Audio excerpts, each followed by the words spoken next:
Boa noite a todos.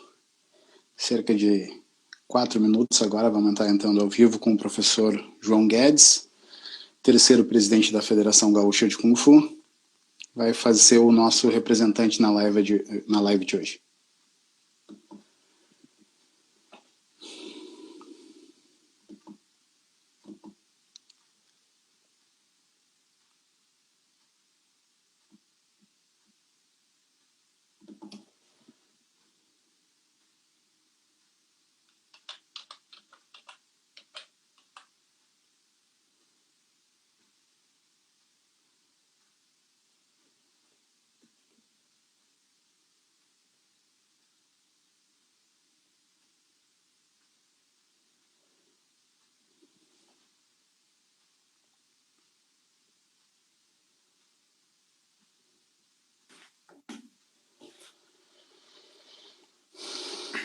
Boa noite, professor. Boa noite, Josué. Tudo bem? Tudo.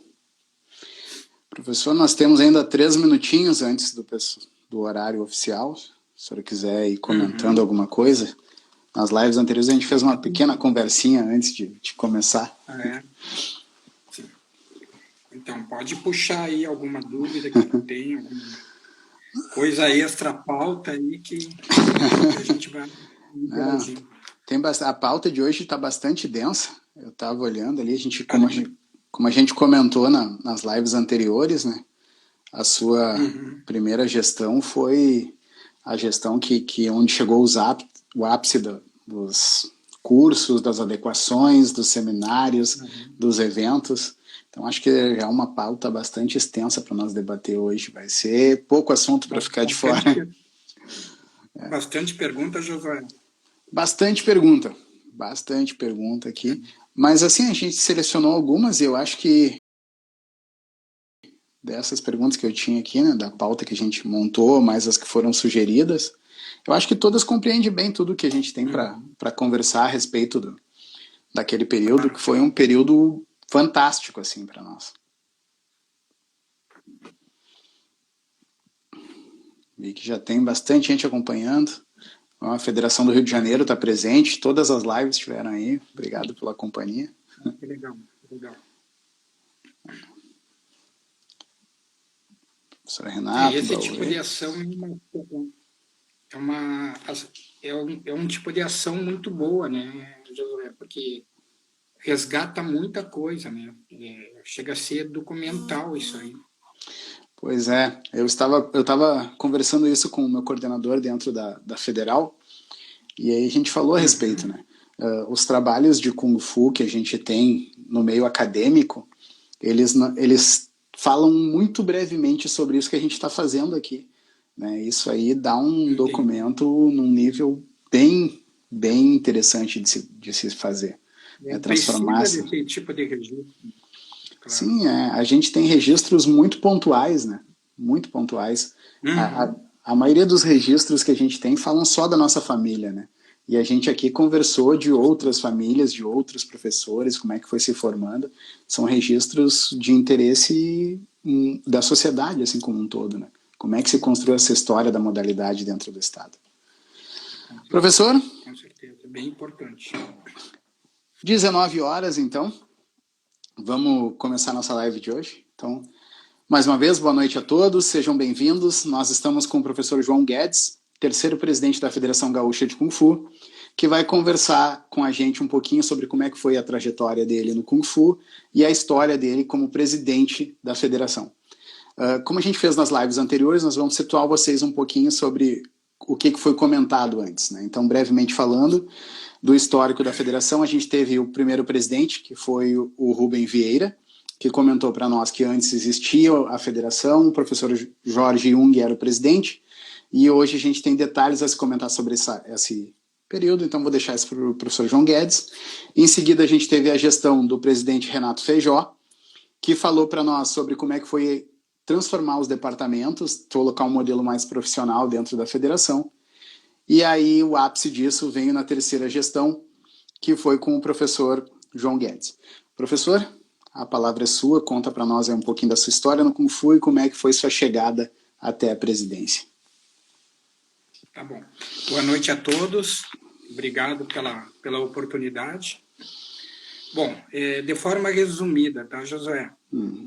Eu comecei a prática do Kung Fu ainda na minha infância, no interior do estado, na fronteira oeste do Rio Grande do Sul, com o professor Edecir Lopes Martins, mais conhecido no nosso meio como Phantom. E depois, na minha pré-adolescência, eu vim para Porto Alegre, né, eu já encontrei o professor Jorge Jung, segui na mesma linha, né, de treinamento, de prática. Fiquei com ele até a conclusão do meu estilo, né, do meu curso, até a conclusão do estilo, e, logicamente, que ele é o meu professor até os dias de hoje. E como é que foi sua chegada à presidência, professor? De começar a dar aula, como é que foi se desenhando esse caminhada até o senhor ser colocado como uma dos cabeças, um dos nomes a encabeçar a federação? Então, foi todo um processo aí de amadurecimento, de caminhada, né? Como eu falei antes, eu comecei a minha prática no interior do estado, em Alegrete, e a capital já era um negócio assim muito surreal para quem morava no interior, era algo muito distante. Eu vim para cá por questões de família mesmo, eu fiquei todo um período aqui, na época da Borges, ainda que a academia era na Borges de Medeiros, e a minha estada aqui neste primeiro período foi muito curta. Depois, por questões de família, novamente, por questões pessoais, eu tive que voltar para Alegrete, fiquei um período lá, retornei de novo, continuei com a minha prática novamente, enfim, foi um período de idas e vindas bem conturbado, assim, nesse aspecto. E aí depois acabei terminando de cursar a minha faculdade, eu tive que ir embora novamente, eu comecei a trabalhar numa outra área, tá? E terminando a minha estada na cidade que eu estava, eu retornei para Porto Alegre. Em 91, eu estou dando umas rápidas pinceladas, José, para a gente chegar aonde interessa realmente, tá? Uhum. Aí,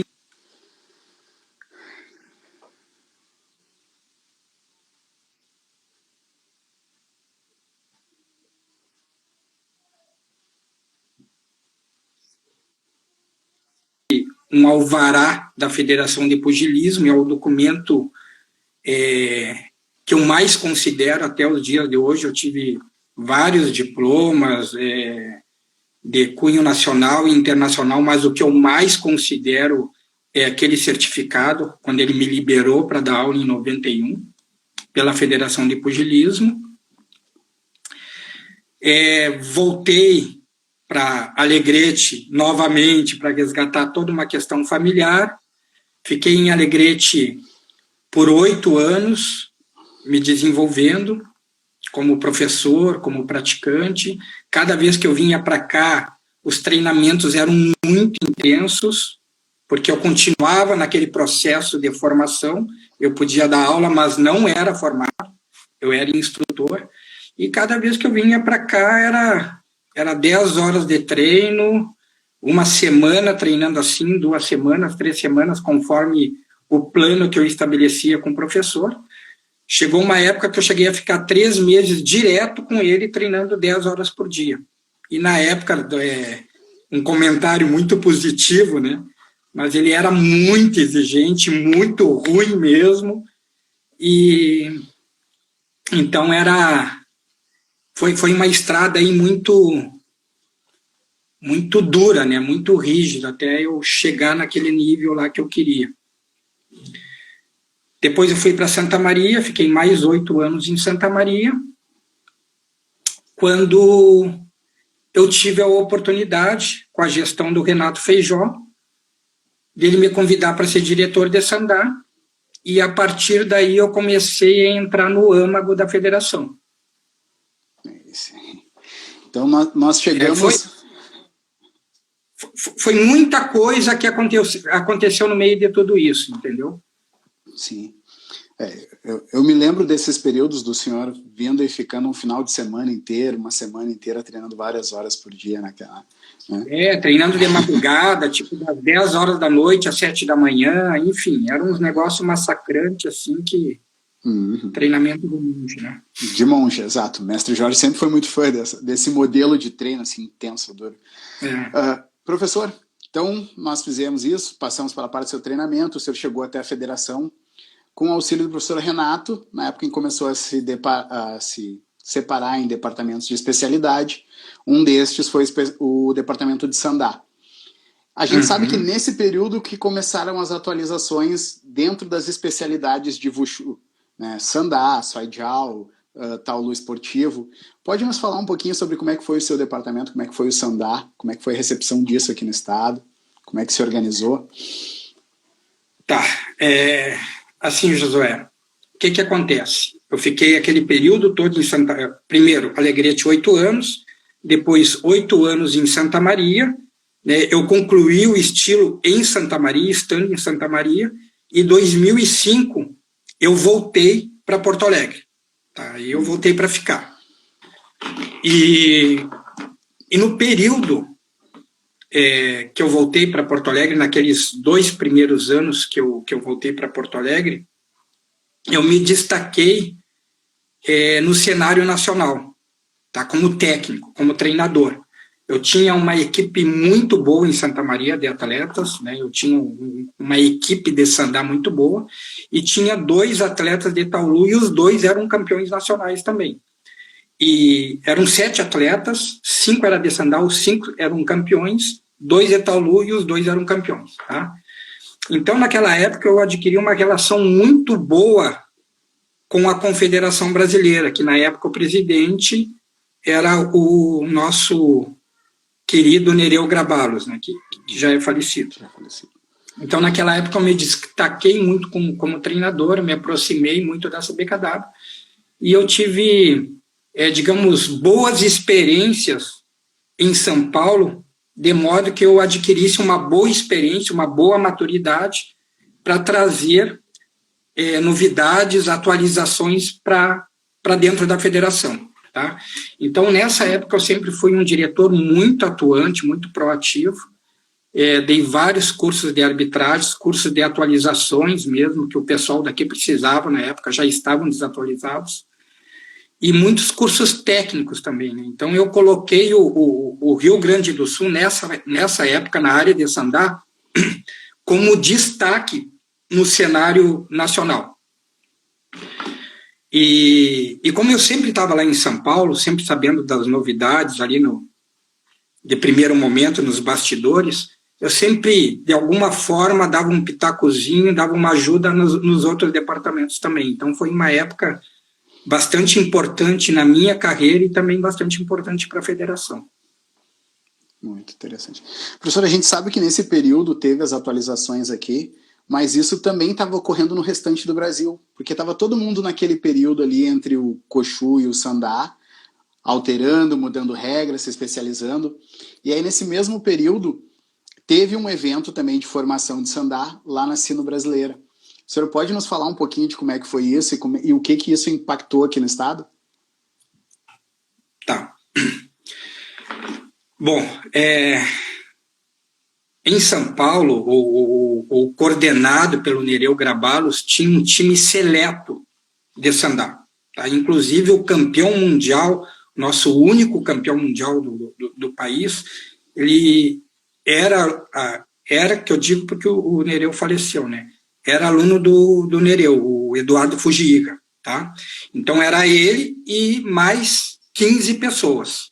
Tá? O último a entrar para o time fui eu.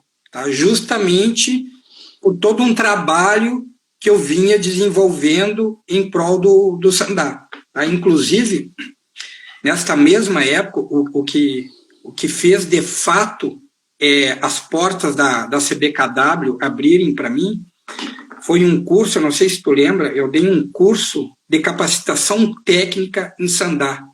aqui no Rio Grande do Sul. Aqui foi o estado pioneiro desse curso. Ele era dividido em 6 módulos. Tá? O primeiro módulo era Fundamentos, o segundo módulo era Táticas e Estratégias, terceiro era Condicionamento Físico, quarto era Arbitragem, quinto, Primeiros Socorros, e o sexto módulo era uma experiência com Eduardo Fugir, um campeão mundial.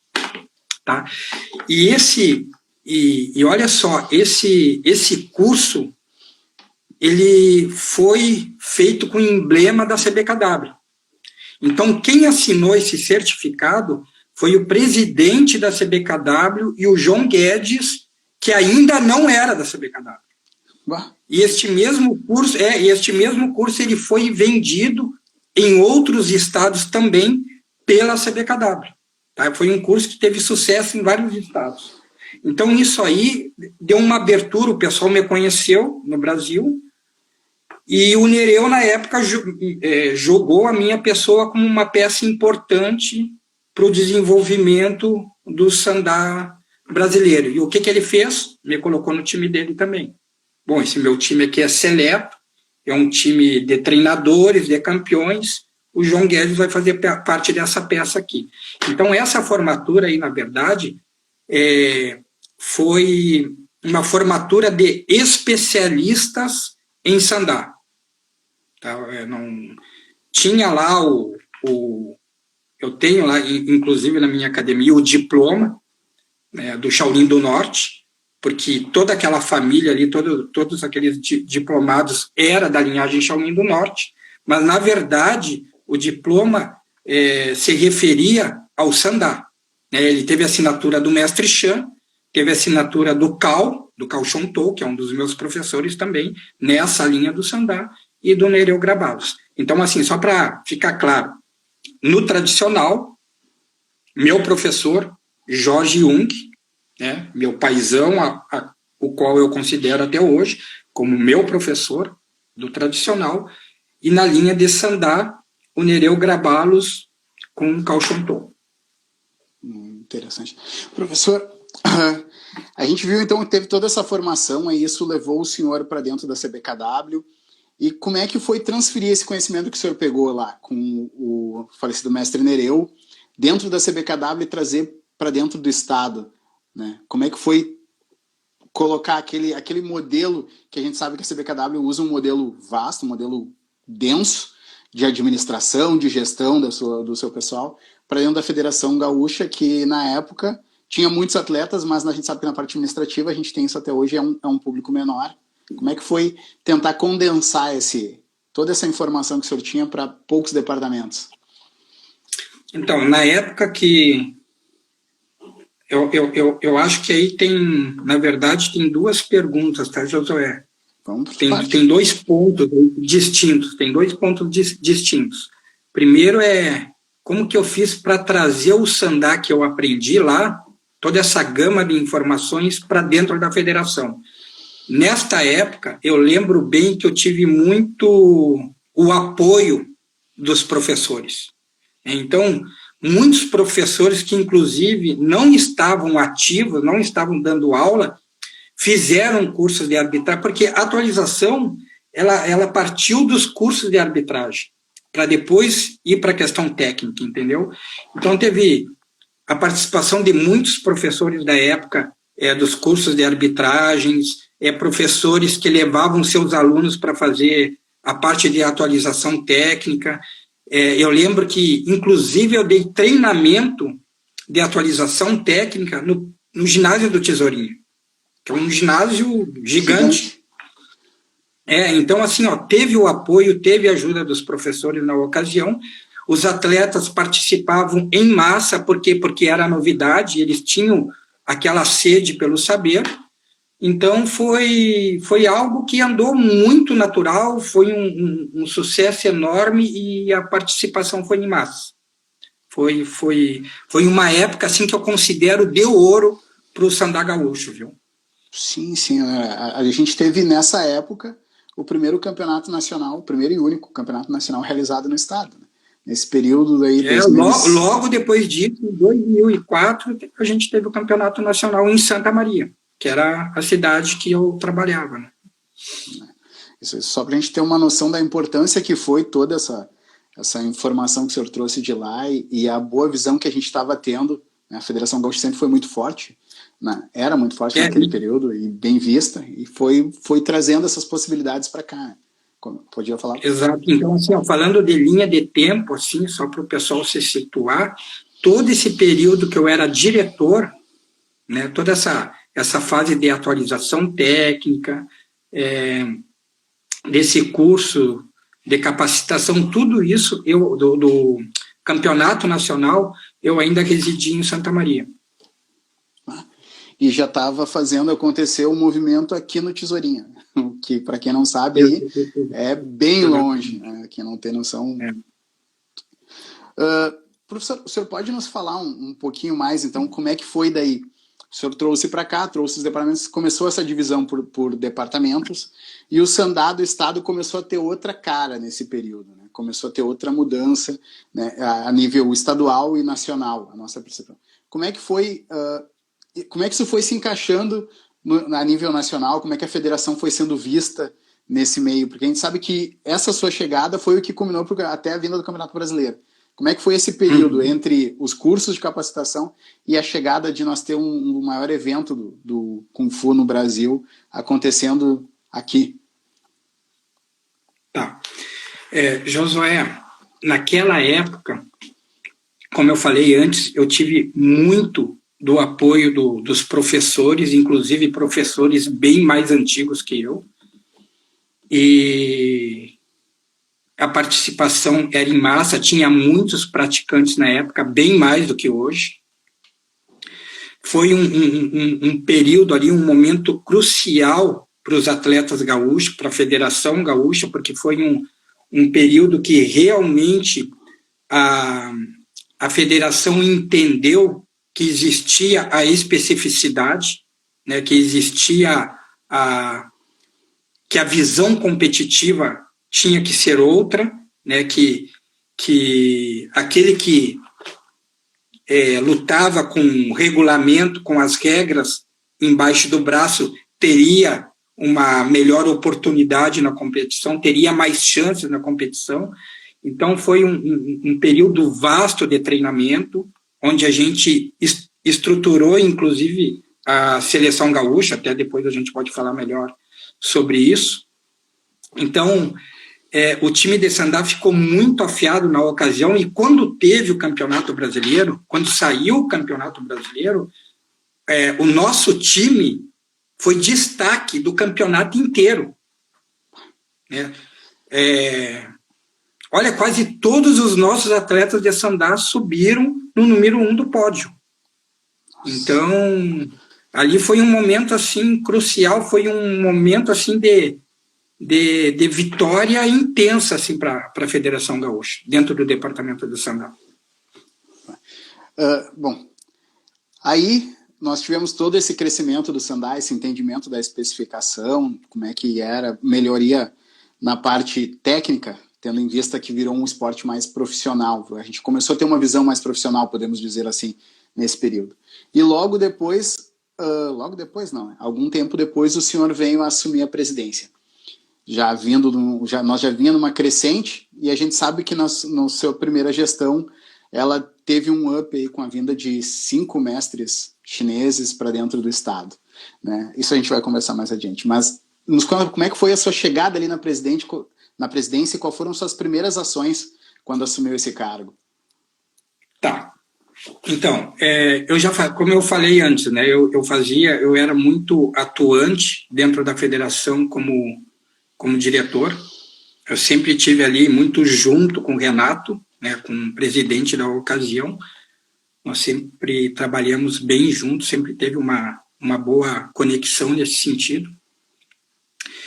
E eu sempre procurei trazer muita informação da CBKW para dentro da federação. Né, como eu fazia parte daquele time principal lá da CBKW, então eu sempre trouxe muita informação para dentro da federação. E nesta época, eu já ajudei, né, na gestão como um todo, ajudei a estruturar algumas coisas. E a seleção gaúcha foi uma delas. Ali eu acho que foi um dos primeiros pilares assim que eu considerei importante para a organização da federação, né? Que foi a seleção gaúcha. Tá? A seleção gaúcha, ela foi estruturada ali como um todo. Inclusive, os primeiros treinamentos foram realizados no SET, na época da Fundergues ainda. Eu tinha uma boa relação com o presidente da Fundergues, que era o Luiz Giacomini, e a gente realizou ali nossos primeiros treinamentos. Então, ocorria o treinamento de todos os departamentos exatamente como era realizado dentro da CBKW. Quando eu entrei para a presidência da federação, eu olhei lá para o campeonato estadual e pensei, eu tenho que gerar mais competitividade para os atletas. Por quê? Porque os atletas eles participam do estadual aqui e vão para o brasileiro, frios. Eles vão frios ainda, tecnicamente. Eles tiveram uma experiência. Né? Aqueles que têm uma categoria mais volumosa, vão lutar mais vezes. Mas aqueles que têm uma categoria, o número de atletas dentro da categoria menor, vão ir totalmente frios para o brasileiro. Né? Imagina eu chegar lá e competir só contigo. Vou lutar uma vez. Né? Então, se tem 5, se tem 3, que já é uma triangular, já são 3 lutas, já vai gerar uma competitividade maior, eu vou ter mais experiência e eu vou ir com outro know-how para o brasileiro. Então, a primeira coisa, eu olhei lá para o estadual e pensei, eu vou dividir esse negócio em 3 etapas. Por que 3 etapas? Eu peguei de novo como modelo São Paulo. Porque São Paulo sempre...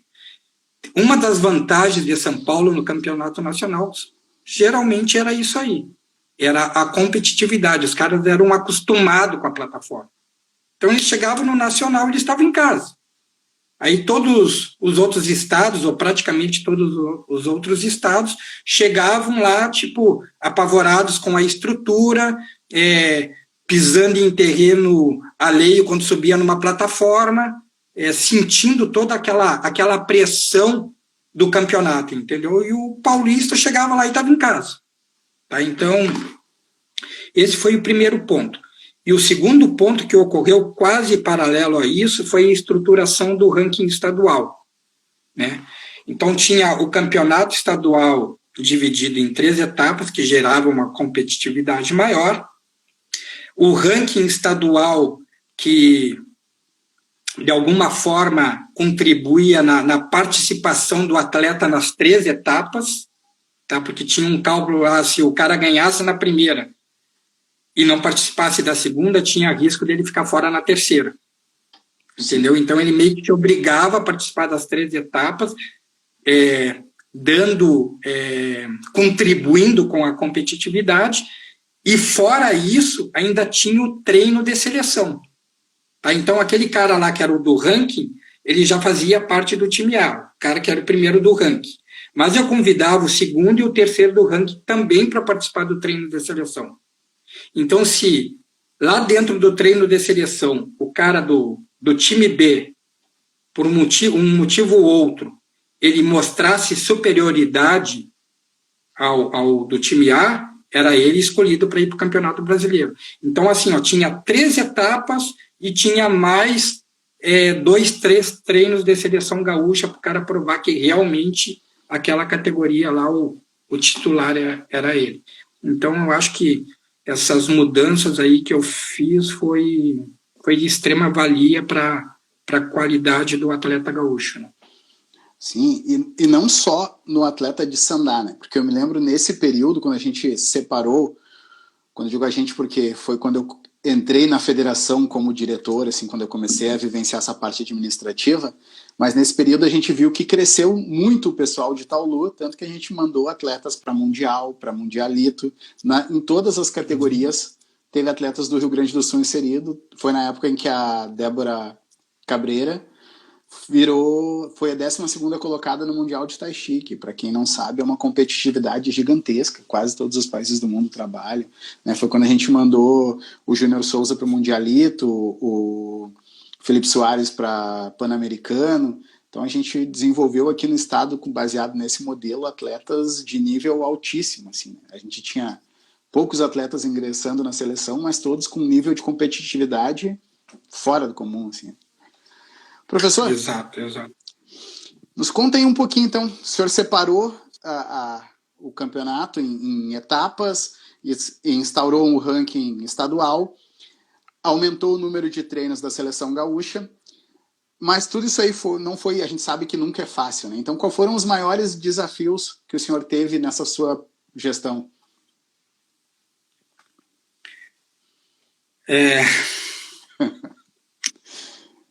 Então, o que acontece? Toda essa estrutura aí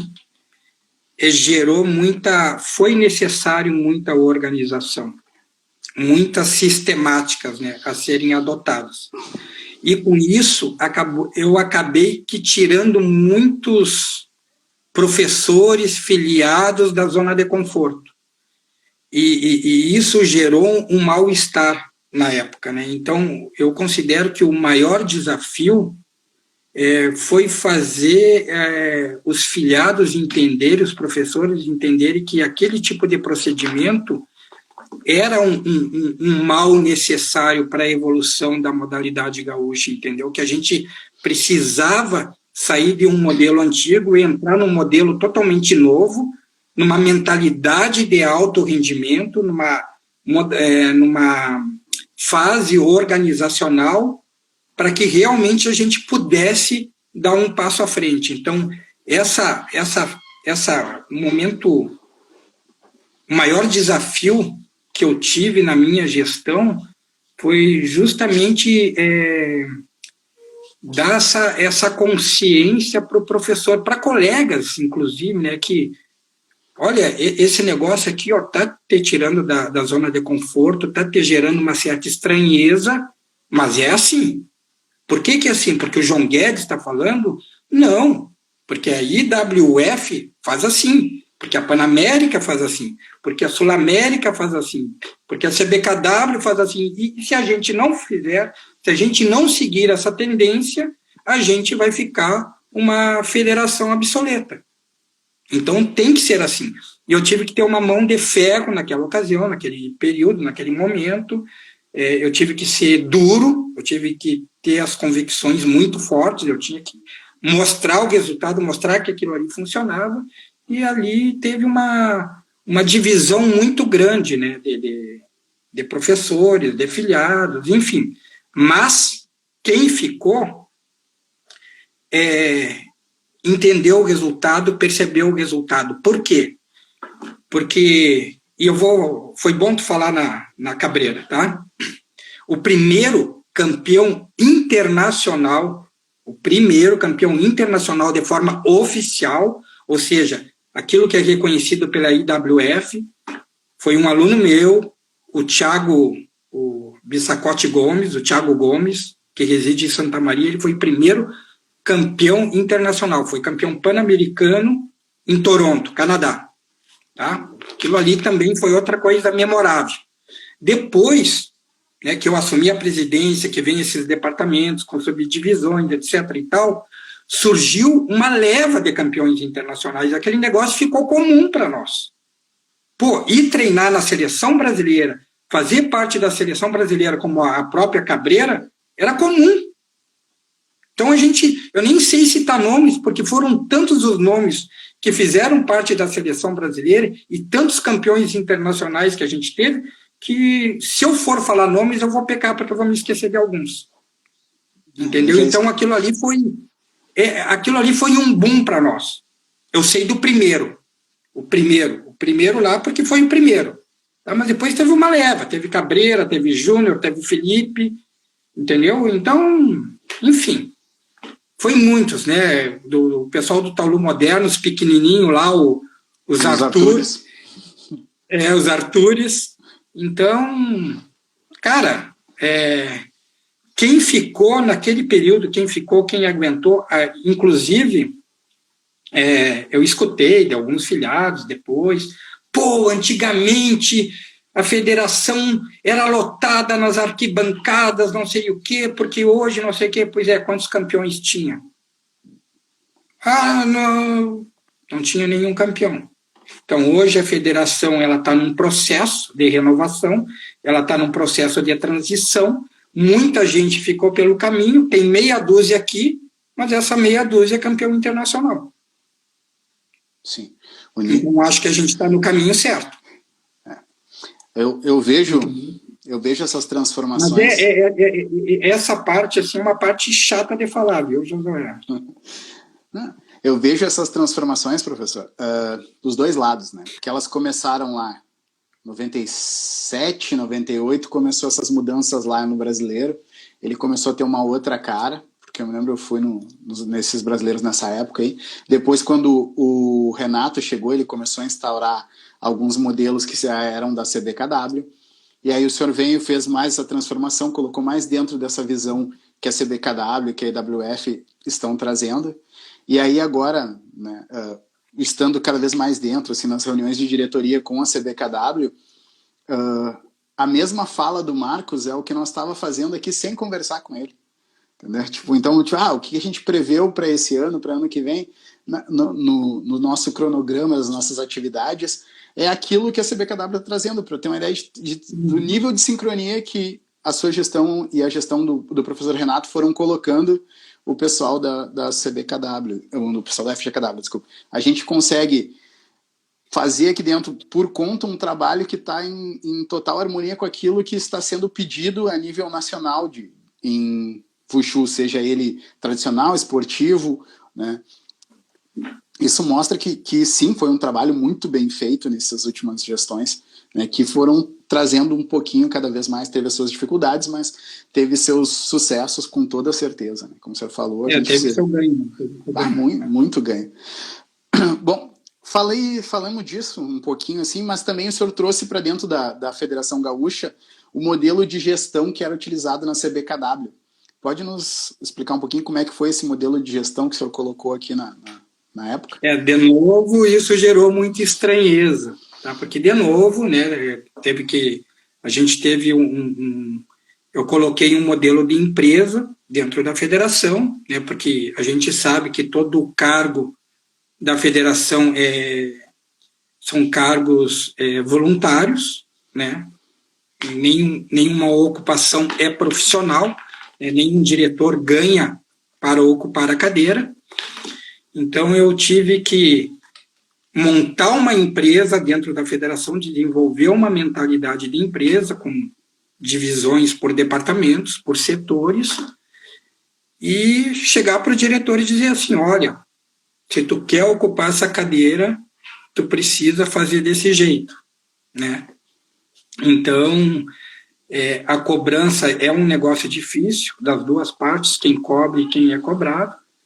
Então, eu sempre levando para aquela questão de uma sistemática rígida, do alto rendimento, também foi um momento crucial ali, e eu procurei, na época, dividir os departamentos, acompanhando muito a política de trabalho da CBKW. Então, todos os departamentos que existiam dentro da CBKW, eu procurei colocar dentro da FGKW. Muito bom.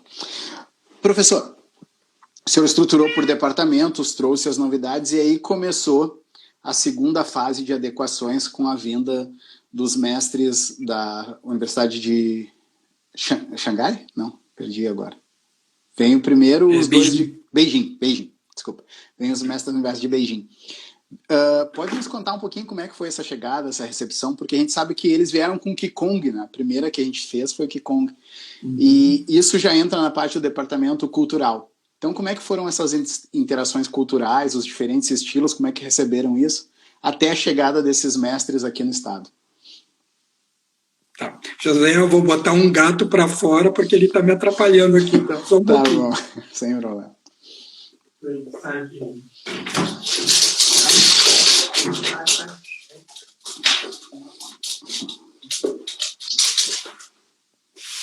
Pessoal, para quem está chegando agora, a gente está conversando com o mestre João Guedes, terceiro presidente da Federação Gaúcha de Kung Fu Wushu.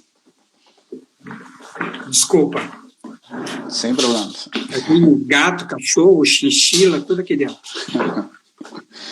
Então, professor, pode nos falar um pouquinho, então, como é que foram essas interações culturais até a chegada dos mestres chineses para fazer as atualizações dentro do Jiangsen Qigong? Tá. Eu não sei se é essa a pergunta, tá? Me corrija se eu estiver errado. A cultura da arte marcial chinesa, ela sempre foi muito rica dentro do Rio Grande do Sul, tá? Na minha gestão, na minha primeira gestão, porque eu estou na segunda gestão, na minha primeira gestão não tinha o departamento cultural, tá? Mas ela sempre, de alguma forma, a parte cultural sempre teve muito inserida dentro das nossas atividades. Por quê? Porque eu julgo, independente das divisões, né, das subdivisões do Kung Fu, eu julgo que tudo aquilo que vem do Kung Fu é tradicional.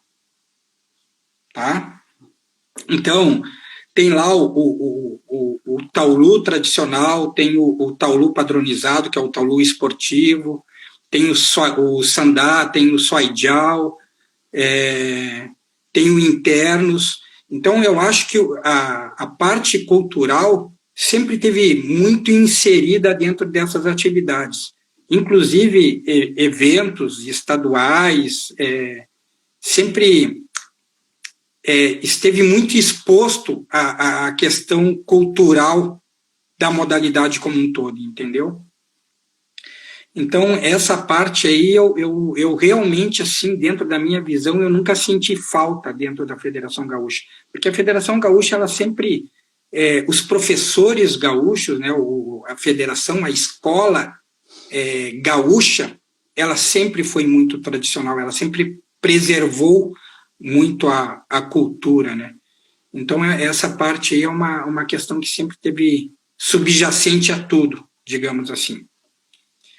E a vinda desses mestres chineses, desses mestres internacionais aí, esses especialistas, que eu gosto de colocar assim, venho para dar uma riqueza de conhecimento para os nossos filiados, né? Porque eu acho que foi a primeira vez que muitos brasileiros, e falando da nossa federação, muitos filiados gaúchos viram pela primeira vez um especialista, né, que não fosse o nosso grão-mestre, o mestre Chan, falando do Shaolin do Norte, né, porque tem o mestre Li Honsui lá, por exemplo,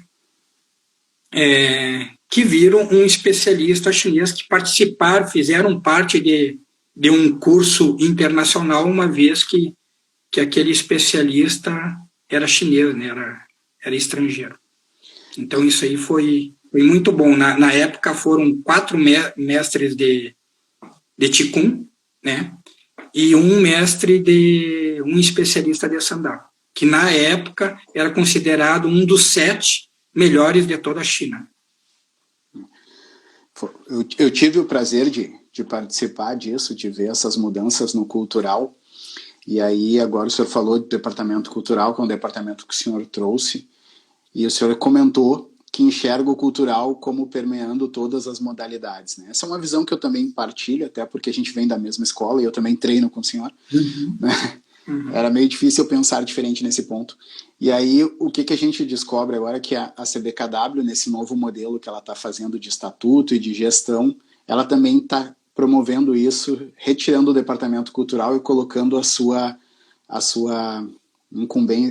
incumbindo todos os departamentos de estarem ativos no modelo cultural, que era uma coisa que a gente estava separando por um tempo, né? Tinha um especialista ali para falar de dança do leão, dança do dragão, como lembrou bem o professor Adriano Lourenço, que está nos acompanhando. Tinha um especialista para falar de Qigong, e agora, no entanto, eles estão não, vamos aglutinar menos gente e mais ação em cima desses departamentos que a gente estava, vamos dizer, não estava deixando de lado, mas eles eram tratados como uma coisa a mais e não como uma coisa que faz parte da modalidade, né? É de extrema importância essa progressividade. Lá no começo era tudo junto, depois a gente começou a separar e agora se entende que tem que juntar tudo de novo. Exatamente. Não tem divisões, né? Cada vez a gente vê mais que o modelo que a CBKW está seguindo, a IWF, é não fazer a divisão, sim, tentar fazer todo mundo enxergar o Wushu como uma coisa única, né? Exatamente. Bom, professor, a gente sabe que também, além dessas importâncias todas, o Rio Grande do Sul foi um dos estados que recebeu, um dos poucos estados que receberam esses especialistas, né? Ao que o senhor atribui terem priorizado determinados estados, sendo o Rio Grande do Sul um desses? A gente sabe que eles foram, por exemplo, de Sandá foram 3 visitas, né? Ou 2. Eu não lembro agora, me foge o número exato. 2 visitas. 2 visitas, né? São Paulo e Rio Grande do Sul. Eu me lembro que no evento aqui do Rio Grande do Sul, inclusive, nós tinha professor do Rio Grande do Norte, professor de Maceió, teve gente bem longe que vieram para cá para poder partilhar. Ao que o senhor atribui, então, nós termos sido um dos estados privilegiados nesse período?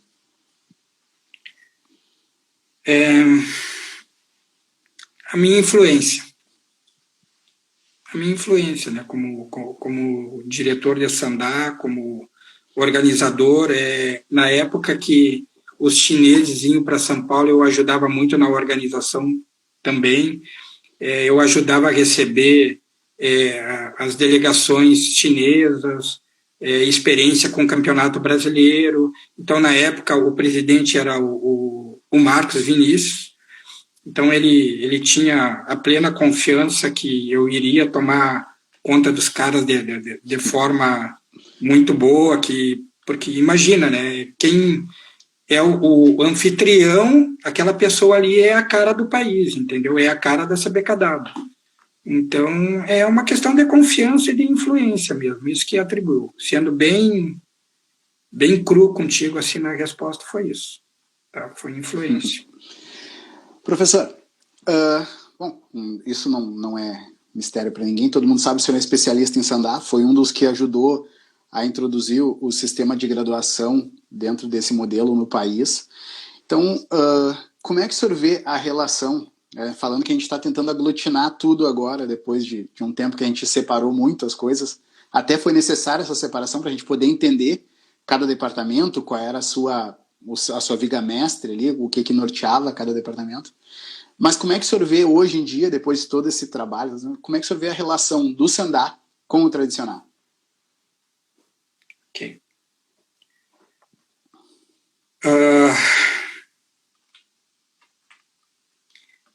Eu acho que não existe tradicional sem Sandá. Tá? Da mesma forma que não existe Sandá sem tradicional. É um pouco filosófico isso aí, mas de fato é como eu penso. Tá? Para quem não sabe, eu não gosto, até eu meio que me travei no início da nossa live, porque eu não gosto de falar muito de mim, tipo, minha trajetória, o que eu fiz com o Kung Fu, como que foi, não sei o quê, enfim. Mas, para quem não sabe, eu treino há mais de 40 anos, tá? O Kung Fu tradicional, me formei dentro do Shaolin do Norte, logicamente que eu pratiquei outras artes marciais para ter experiência, entender como que os caras pensavam, etc. e tal. Quem me conhece pessoalmente sabe do que eu estou falando, mas eu venho, o meu berço, a minha raiz, tudo que eu sou é tradicional. Esse tradicional dentro da visão de um professor conservador, tá? Mas eu entendo que o tradicional, ele é muito mal interpretado por muitos professores conservadores. Porque sempre quando o tradicional não, Sandá, desculpa. Sempre quando você fala em Sandá, arremete aquele atleta ou aquele praticante que está colocando uma luva e participando de uma competição. E Sandá não é isso. Sandá, a grosso modo, Sandá literalmente significa mãos livres. E, a grosso modo, é combate com mãos livres sem movimentos pré-estabelecidos. Isso é sandá. Então, eu posso estar com bastão, eu posso estar com facão, eu posso estar com as mãos vazias. Se eu estiver combatendo, eu vou estar fazendo sandá. Eu vou estar realizando sandá. Tá?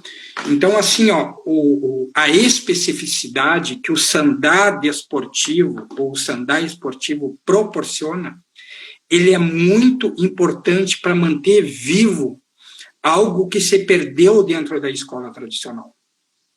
Na época que eu era aluno, lá na minha adolescência, com 16, com 17 anos, a parte de combate era muito viva dentro das escolas de tradicional.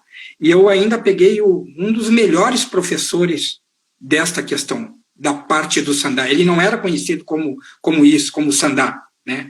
Era como combate, como livre, como sanchou, né? Enfim. Mas sandá é isso. Sandá, a grosso modo, é isso que eu acabei de te falar. É combate com mãos livres, sem movimentos pré-estabelecidos. Então, eu tive o privilégio de praticar, de treinar, de me formar, né, de desenvolver aquela mentalidade na área de combate, porque eu peguei um professor muito bom de combate, que é o professor Jorge Jung. E todos da linha dele, né, o Fanto, que foi meu primeiro professor, o Rogério Leal, que foi colega dele, enfim, o próprio Nereu Grabalos também, que era muito bom disso, da luta sem luva, né, do sandá sem luva, do sandá não esportivo. Só que esse negócio se perdeu. Se perdeu e hoje tu vê os praticantes, e é assim, infelizmente é assim, hoje 90% dos praticantes de tradicional não são bons de luta. Por quê? Porque não se pratica mais a luta, o combate dentro das escolas como se praticava antes. O pessoal cada vez foi ficando mais naquela zona de conforto do cati, do taulu, e não pratica mais aquele combate como deveria ser, entendeu? E aí vem a especificidade do desportivo, né, o sandá desportivo. E aí todos os caras que entraram lá para praticar aquele negócio, de 10 caras que entravam lá, 10 ficava bom. Por quê? Porque é específico, né? E de 10 caras que entravam para praticar o tradicional, 10 começavam o cati, os 10 terminavam o cati, e desses 10, um era bom de luta. Por quê? Falha na metodologia do tradicional, independente do estilo. E eu sei que eu estou falando porque eu viajei muito. Eu conheço muitos estilos. Então, hoje, o que eu considero? Que se não tem sandá dentro da escola, a escola ela está aleijada dentro da sua essência. Ela está sem combate. Se não tem combate, não é Kung Fu. Wushu, arte marcial. Se não tem combate, não tem habilidade por competência dentro da arte marcial. Kung Fu é trabalho árduo ou habilidade por competência. Então, é isso.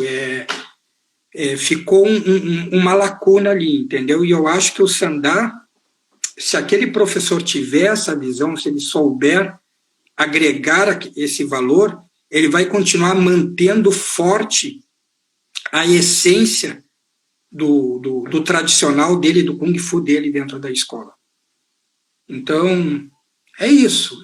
Hoje eu ensino mais a parte de combate dentro da minha escola, me especializei nisso mesmo, independente de ser sandá esportivo ou não.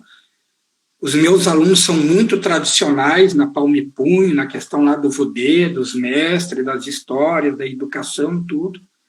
Mas eles treinam a parte de ataque e defesa, né? De ataque e defesa. Eu faço um trabalho inverso. Aí depois que o cara aprende muito aquilo ali, aí eu ensino o cati. Aí eu digo para ele, ó, isso aqui é tudo isso aqui que tu já treinou. Ó. Fica claro para ele, entendeu? Então é assim que eu vejo a relação do sandá com o tradicional, tá? Qual que é melhor? Não tem melhor, porque tudo é Kung Fu. Sim. Não tem melhor. É isso que as pessoas têm que entender. Sandá, tradicional, taolu, sandá, tudo é Kung Fu. Tudo é complemento. Kung Fu. tudo é Kung Fu, tudo é Kung Fu, entendeu?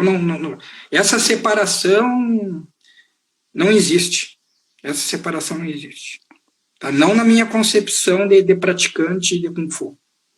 Eu acho que no começo, quando a gente começou,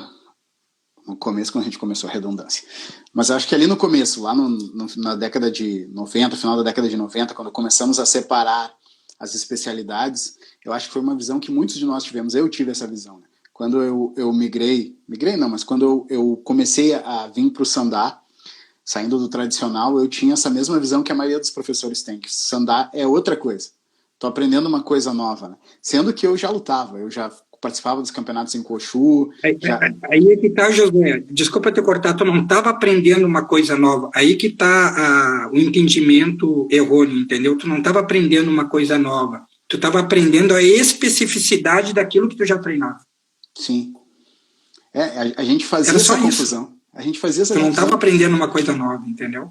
Eu fiquei por... E aí que teve essa quebra, que teve essa divisão na cabeça das pessoas, mas não era. Pô, eu já sabia socar, eu já sabia chutar, eu já sabia não sei o que. Então, o que eu fiz?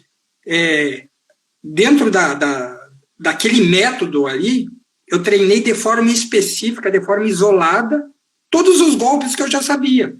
E a base? A base ela foi adaptada para uma postura mais natural. Sim. Menos cultural, né, que é uma boa, arco e flecha, posição do gato, enfim. Sim. Era a interpretação que a gente tinha, né? Quando tu estava acostumado, por exemplo, a treinar nas academias mais tradicional, a tua base era mais baixa, a tua guarda era em diferentes alturas, né? A postura de joelhos e pernas era diferente, até a postura de cabeça, tu tinha uma visão diferenciada, meio lateralizada, né? E quando a gente mudava isso para um modelo mais esportivo, parecia muito diferente. Até que tu começa a entender o esportivo e tu vê que tudo que tu tá fazendo ali é só pequenos ajustes naquilo que tu já fazia antes. Eu levei um tempo até entender isso, e conversando com o mestre Jorge, eu comentei ele, professor, mas é muito diferente. E aí ele falou, mas é tudo Kung Fu. Foi uma frase dele para mim, eu nunca vou esquecer, que eu fiquei parado assim 2 horas pensando. Eu enxergava uma luta muito diferente e ele enxergava a mesma coisa ali. Gostando ou não da esportivização. Isso aí é uma coisa muito de ocidental. Tu já viu o chinês lutando sandá? Os caras ficam com as pernas bem escancaradas, quase em mabu lá, em cavalo, com os braços baixos, ou só um braço erguido. Tu olha para aquele e tu diz, o cara tá fazendo uma postura de tradicional. Não, é o sandá esportivo. É que a raiz lá é tão forte, tudo é tão forte, tudo é tão kung fu lá, que esse negócio de postura mais em pé, etc., é uma coisa de ocidental, entendeu? Mas se tu buscar a essência lá, o negócio, tu observar, tu vai ver que tudo se encaixa no final. Sim. Quando o Jean teve aqui, eu lembro que ele comentou que a primeira coisa que foi engraçado. Eu achei que ele ia ensinar alguma coisa muito nova e ele olhou para nós naquele seminário e disse, vocês não sabem andar para frente. Aquilo foi engraçado. Eu que, tô aqui há 20 anos e não sei caminhar. O cara acabou com o ego de todo mundo, ele não sabe, a maioria não sabia andar. E aí eu me lembro que a primeira coisa que eu notei de diferente foi justamente isso que o senhor falou. Ele também não luta com uma postura parecida com aquilo que a gente faz, né? Ele lutava com uma postura de pernas bem próximas até, e era conhecido por nunca ter tomado uma queda em competição oficial, que para nós aqui, se a gente fizer aquela postura igual a dele, né, a gente vai para o chão rapidinho, por uma característica cultural, como o senhor disse, né, adequação.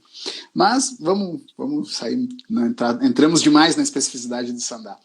Professor, a gente então falou aí um pouquinho, vem trazendo a trajetória, comentou de tudo que aconteceu, atualizações dentro do Qigong, dentro do moderno, e traçamos um perfil de como foi sua gestão naquela sua primeira gestão.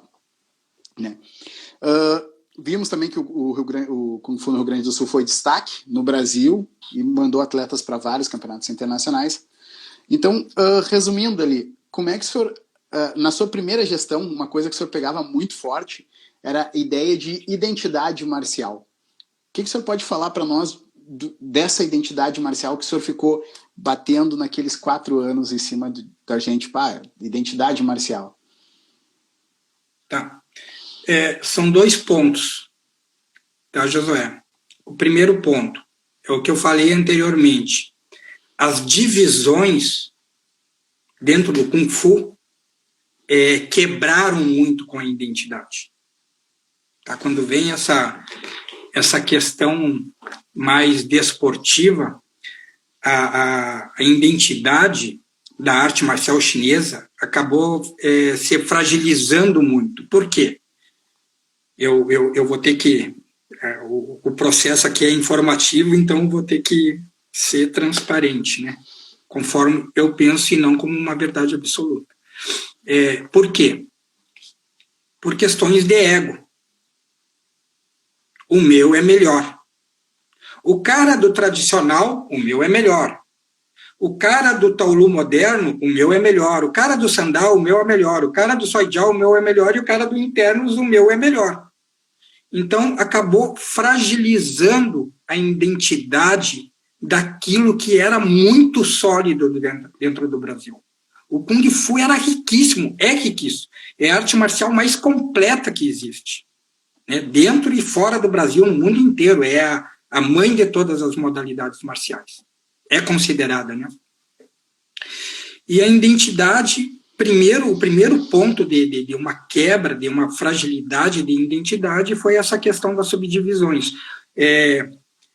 Os líderes, os praticantes, os coordenadores, né, os líderes, os gestores de pessoas não entenderam que tudo era Kung Fu, que existia especificidades em função de regras para aquele negócio acontecer em competição. Só isso. Mas tudo era Kung Fu. Foi a primeira coisa, falta de entendimento, de clareza de pensamento em relação às divisões, em relação a todo o processo que gerou as divisões. E a questão da identidade não é só um problema do gaúcho, da Federação Gaúcha, dos praticantes gaúchos. É um câncer nacional. Tá? Eu tive muitas brigas em relação a isso dentro da Confederação Brasileira, na seleção brasileira. O pessoal da luta é muito da tendência, é muito da moda. Né?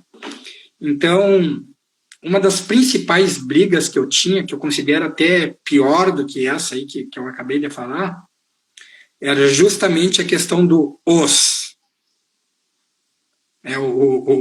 O pessoal do Kung Fu lá colocando nas redes sociais lá os, né, como se fosse um praticante de uma modalidade japonesa reverenciando.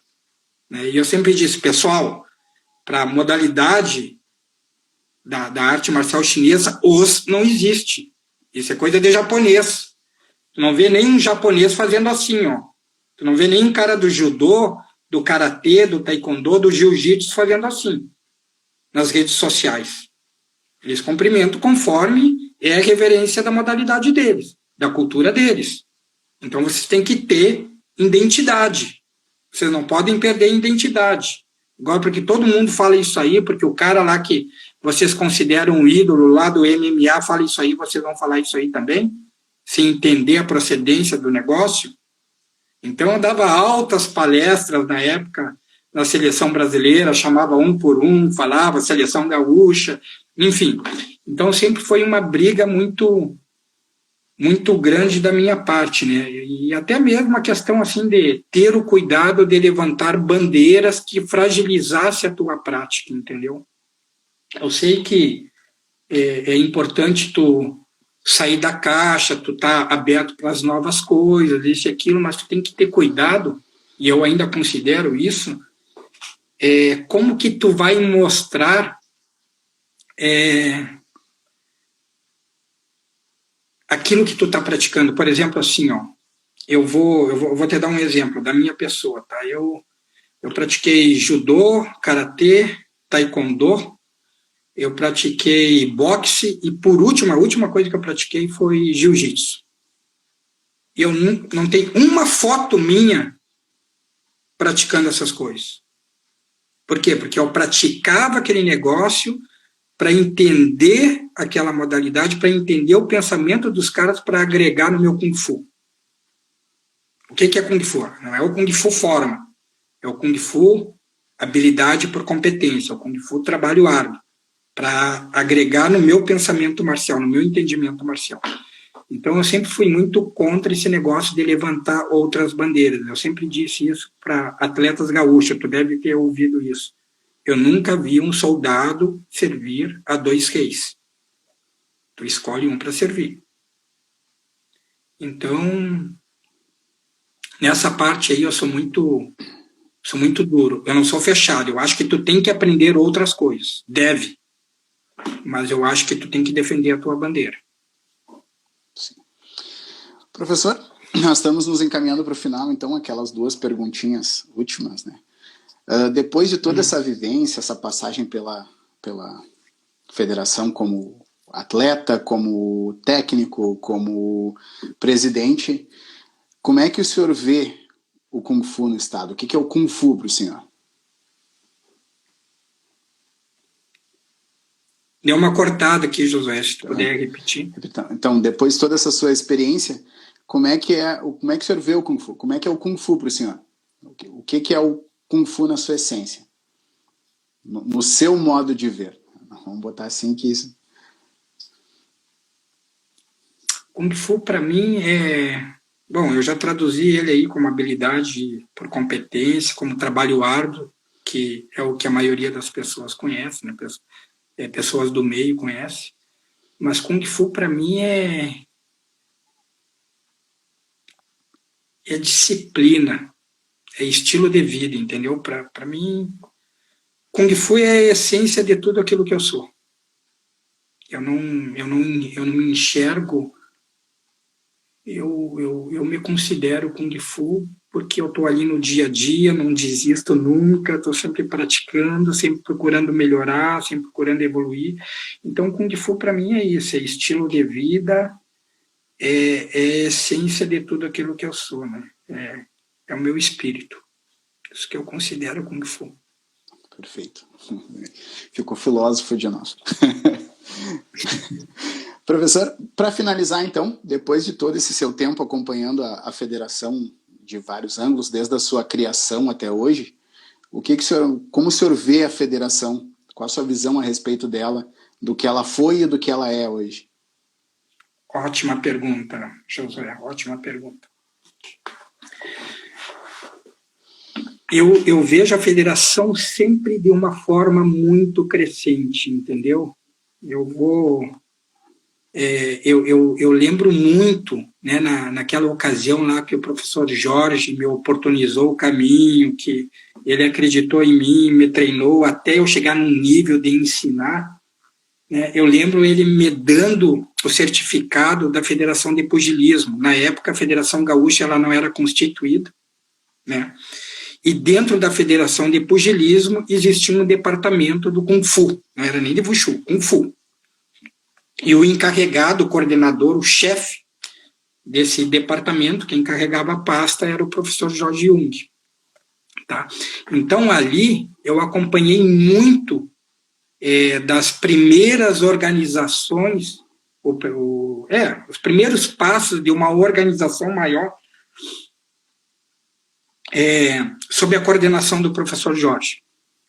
Depois, lá, em estatuto, partindo do professor Rubem Vieira, que foi também um cara extremamente organizado, com mão de ferro, sempre teve aquele intuito de agregar, né, de agregar valores, de passar informações, de manter sólida a cultura e as raízes das artes marciais chinesas aqui no Rio Grande do Sul. Sempre foi um professor muito conservador no bom sentido. Depois, e eu acredito muito assim, imagina que o negócio lá estava um matagal, aí o professor Jorge foi lá, foi-se lá e tirou todo, limpou lá o terreno, o professor Rubem chegou lá, comprou o terreno, né? Aí o Renato chegou, construiu uma casa no terreno. Eu acho assim, que cada um teve um papel muito importante, porque senão a federação não existiria. Então, teve os primeiros passos ali com o professor Jorge, logo em seguida, de uma forma mais burocrática, mais institucionalizada, entrou o professor Rubem, quem deu a continuidade a todo o trabalho que o professor Rubem construiu foi o Renato Feijó. Eu continuei o legado do Renato Feijó. Depois, no intervalo aí entre uma gestão e outra, entrou a Débora, a professora Débora, que foi uma pessoa que sentou na arquibancada, depois entrou na quadra como atleta, depois foi técnica, depois foi chefe de delegação, né, foi diretora até chegar ao cargo de presidente. Também teve uma passagem ali muito valiosa dentro da federação, que inclusive vai ser a 4ª presidente a ser entrevistada. E depois eu, de novo, né, que a minha gestão vai ser mais curta agora, porque eu estou entregando meu cargo no meio do mandato. E está vindo uma nova diretoria aí, né, que vai vir como o professor Josué Bueno como presidente e o Matias como vice-presidente. Então, isso aí tudo... Eu vejo a federação assim num processo muito crescente, muito positivo. Teve essas oscilações, né, de prós e contras, né? Nem tudo ocorre de forma positiva, ainda mais no meio político, e a federação, querendo ou não, até uma coisa que eu gostaria de falar é que é muito importante também os filiados, os professores, entender que a federação não é da diretoria, que a federação é de todos, e é de todos os filiados, é de todos que querem fazer parte, que tu só pode estar apto a mudar se tu fizer parte daquele negócio, que a federação não é só um órgão desportivo, ela está ali para defender a comunidade do Kung Fu como um todo, e aí entra de forma mais específica ainda o departamento cultural e o entendimento de outros departamentos para defender essa bandeira, né? E que é também um órgão regulamentador, tá? Porque se não existir a federação, a gente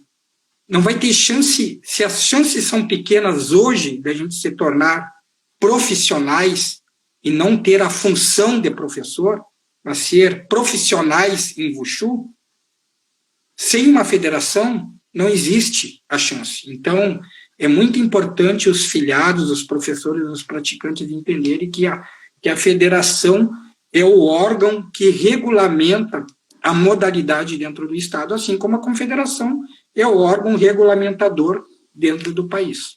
Tá? E o único órgão que a CBKW reconhece no Rio Grande do Sul como órgão regulamentador é a FGKW, é a federação. Então, eu acho aí que a gente tem um caminho longo, contínuo, né, em subida, tá? Mas a federação está indo muito bem. Ela está indo muito bem. A gente teve aí um momento difícil, agora um período difícil, período aí de pandemia, né, para todo o esporte brasileiro, inclusive para as artes marciais.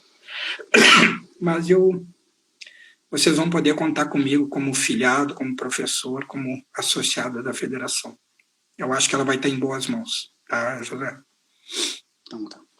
Professor, foi um prazer conversar com o senhor. Estão lhe pedindo uma coisa aqui no final, mas acho que a gente vai ter que deixar para uma outra conversa, que é para contar a sua experiência na China. A gente chama o senhor num outro momento para essa. Essa aí é longa. E tá, me despeço nesse momento, agradeço a sua participação. Foi um prazer. Nos vemos na próxima. Abraço, professor. Tá bom. Muito obrigado pela oportunidade e uma boa noite. Xexê. Xexê.